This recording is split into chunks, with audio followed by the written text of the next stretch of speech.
Nosotros somos de la Universidad Politécnica de Puebla, estudiamos la carrera de Ingeniería Industrial y José Mauricio Soto Huelit y María Cristina Hernández Clachis les presentan la tarea número 6, que se trata de la exposición de un tema polémico frente al grupo equipo de 2 personas, problemas y soluciones. Una amenaza existencial a la vida del planeta. Bueno, nosotros vamos a hablar técnicamente del cambio climático, el, cómo este afecta a nuestra vida diaria, las consecuencias que lo provocan y cómo ha aumentado desde los años anteriores hasta la actualidad. En esta ocasión abordaremos el punto desde una vista científica sobre qué es el cambio climático, cuáles son sus causas y consecuencias, cómo se puede combatir y, en definitiva, cómo nos afecta el cambio climático a nosotros los seres humanos.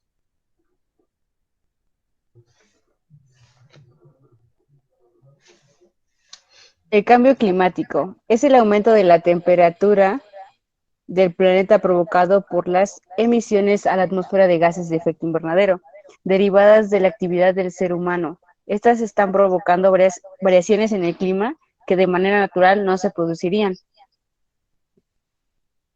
Causas y consecuencias del cambio climático. La principal causa del cambio climático es el calentamiento global y tiene múltiples consecuencias negativas en los sistemas físicos, biológicos y humanos, entre otros efectos.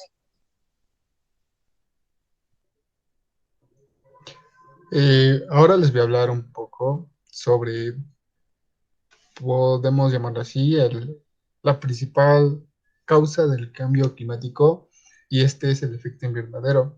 El efecto invernadero es un proceso natural que permite a la Tierra mantener las condiciones de vida necesarias para albergar vida. La atmósfera está compuesta por diversos gases que en la proporción adecuada cumplen su cometido. El problema está en cuanto a las actividades del ser humano aumentan la emisión de gases de efecto invernadero a la atmósfera, y este retiene más calor del necesario, provocando que la temperatura media del planeta aumente y se produzca lo que popularmente llamamos como calentamiento global. Es decir, eh, se puede decir que la principal emisión de gases es pues la actividad industrial, ya que pues esto provoca en grandes cantidades CO2, lo que provoca el calentamiento pues de la Tierra. ¿Por qué aumenta el efecto invernadero? A continuación les vamos a hablar sobre algunas de las causas que provocan el aumento de la temperatura. Como ya mencionamos anteriormente, eh, en esto tienen que ver los gases, de los cuales vamos a hablar de los tres principales. El primero es el dióxido de carbono, o sea, el CO2. Esto provoca principalmente que la Tierra eh, se caliente por la quema de combustibles fósiles para la generación de electricidad, el transporte, la calefacción, la industria y la edificación, también provocado por la producción de cemento y otros bienes. El segundo es el metano, CH4, provocado por la ganadería, la agricultura, principalmente el cultivo de arroz, el tratamiento de aguas residuales, la distribución del gas natural y petróleo, la industria de la minería de carbón, el empleo de combustibles y los vertederos. Y por último tenemos al óxido de nitrógeno, o sea, NO2, provocado por el exceso de uso de fertilizantes, el empleo de combustibles, la actividad química y el tratamiento de aguas residuales. Bueno, en este caso hablaremos de la deforestación. Los bosques son sumideros naturales de carbono que mediante la fotosíntesis absorben el dióxido de carbono y devuelven oxígeno a la atmósfera. La deforestación es igual a cambio climático. La deforestación también implica pérdida de riqueza biológica, el desabasto del agua. El remover la cobertura vegetal se libera el dióxido de carbono almacenado mediante la descomposición o la combustión de los residuos vegetales. La destrucción del ecosistema marino. Los océanos también son sumideros de carbono, al absorbiendo hasta el 50% del dióxido de carbono generado.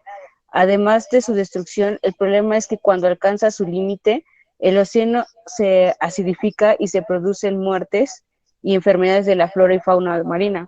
Esto causa que, como hay tantos residuos en el mar, aparezcan de repente las ballenas o delfines o focas o diversos peces en la arena, pensando que llegaron por sí solos y no, sino que por tanto contaminante provocó la muerte de estos.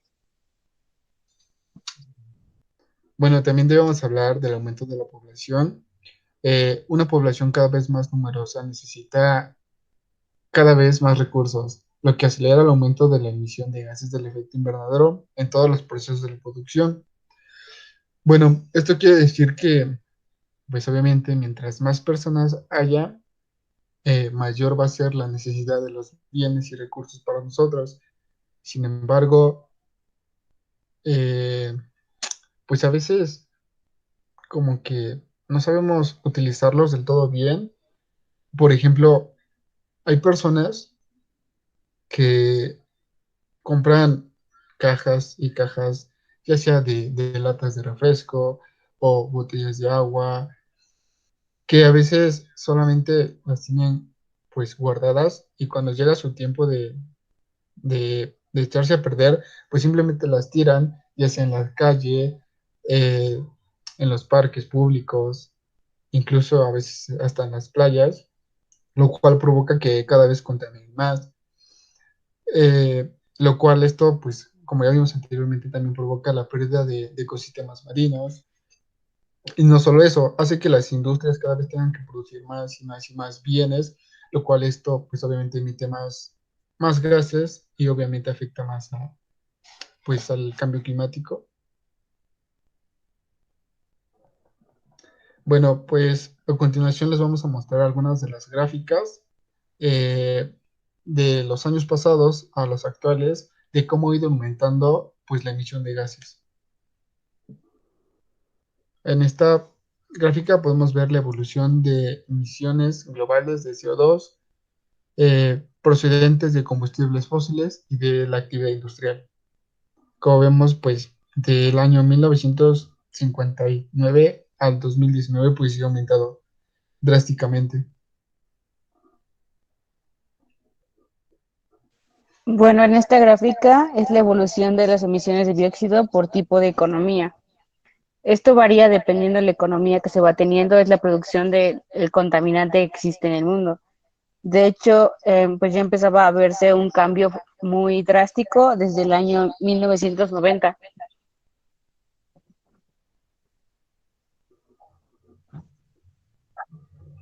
En esta otra gráfica son los 30 países con más emisiones de dióxido de carbono procedentes de combustibles fósiles. México es el 12º lugar de producción de contaminante. El que tiene más contaminante en este momento es China y en el segundo le sigue Estados Unidos. Pues en esta otra gráfica podemos ver la variación de emisiones de gases del efecto invernadero respecto a 1954 a pues, 2018. Como ya habíamos mencionado, los tres principales gases son el CO2, CH4 y NO2. Y pues como pueden notar en la gráfica, el aumento de CO2 ha sido mucho mayor a los demás, aunque estos no se quedan atrás, y pues se ha aumentado demasiado. Sin embargo, hay varios análisis que indican que estamos viviendo eh, pues una caída sin precedentes en la emisión de dióxido de carbono, uno de los principales gases contaminantes que causa el cambio climático. Un ejemplo de estos es China, que es el que produce más dióxido de carbono en el mundo. En la primera imagen, del lado, creo que izquierdo para ustedes, también, muestra un ejemplo claro de cómo esta parte naranja es lo que ha contaminado mucho y fue de este año, de enero de 2020. Y la del lado derecho muestra cómo a causa de que ya no salimos por la pandemia y todo eso, se ha limpiado un poco más el ecosistema. Sí hay existentes partes del dióxido, pero ya muy pequeñas. a diferencia de las que se comparan con las de enero. Solo pasó un mes más o menos para que hubiera un cambio drástico. Bueno, es increíble pensar que ahora más que nunca, en medio de esta pandemia, el mundo ha tenido un gran respiro, pues el medio ambiente ha mejorado junto a la capa de ozono. A continuación vamos a mostrar 13 medidas para la reducción del cambio climático. 1. Recicla 1 kilo de latas de aluminio usadas consumiendo 10 veces menos energía que producirlas, y se utiliza mucho menos energía para fabricar papel a partir de los periódicos viejos que de la pulpa de madera. Cuando prepares una bebida caliente, hierve solo el agua necesaria. Dúchate en lugar de bañarte. No solo ahorras agua, sino también la energía que necesitas para calentarla. Apaga las luces cuando no hagan falta. Los hogares son responsables del 30% del consumo de electricidad en la UE. De manera que si todos ahorramos electricidad, el efecto será considerable. Cuando tengas que comprar bombillas, pruébalas de bajo consumo. Duran más y usan 5 veces menos electricidad que las convencionales. No dejes los electrodomésticos en stand-by. En promedio, el 45% de la energía que consume un televisor lo hace en modo stand-by. Si todos los europeos evitaran este modo, ahorrarían la electricidad que consume su país del tamaño de Bélgica. No dejes tampoco el cargador del móvil enchufado. Cuando no esté cargando el teléfono, si lo haces, el 95% de la electricidad se pierde.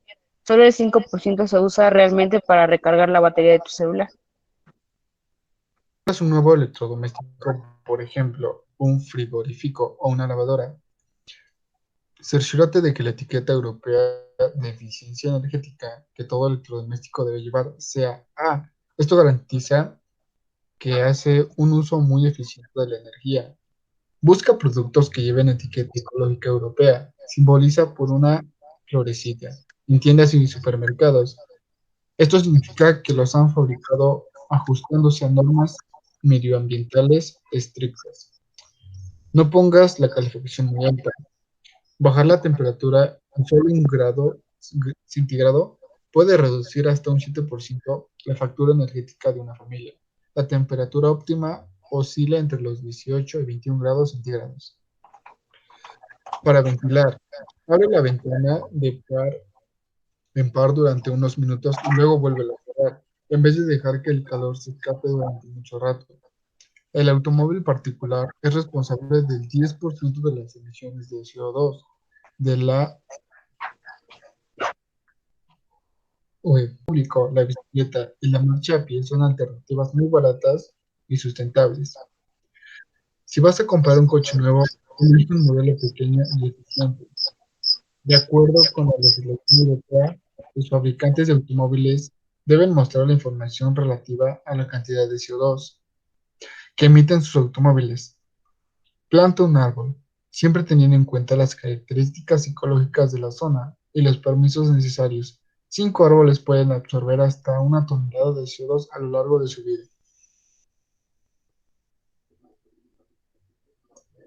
Y bueno, antes de terminar con el tema, queremos dar una breve conclusión. Eh, es importante que nosotros cuidemos lo que consumimos, ya que así estaremos ayudando al cambio climático. Un ejemplo de esto es cómo ha mejorado respecto a esta pandemia, ya que al no haber tanta actividad industrial, al no consumir tantos productos, al no usar nuestros automóviles para ir al trabajo, ha ayudado inimaginablemente al medio ambiente, ya que ciertas aguas que se creían ya contaminadas están mejorando y están obteniendo de nuevo su color cristalino. En algunas ciertas partes, la vegetación está floreciendo, tapando incluso las carreteras y pues muchísimas de las especies que se creían extintas ahora están regresando a sus hábitats pues naturales, ya que estas están floreciendo cada vez más. Entonces, pues sí es posible remediar todo el daño que le hemos causado a la naturaleza, aún no es muy tarde. Entonces yo quiero invitarlos a pues hacer un poco de conciencia en cómo cargan su celular, qué tanto de productos consumen, eh, en ahorrar un poco el agua, ya sea a lavarse las manos, a ducharse, incluso a lavar el carro. Es necesario que cuidemos pues nuestro medio ambiente y el cambio climático si queremos un futuro más ecológico y saludable. Y eso sería todo.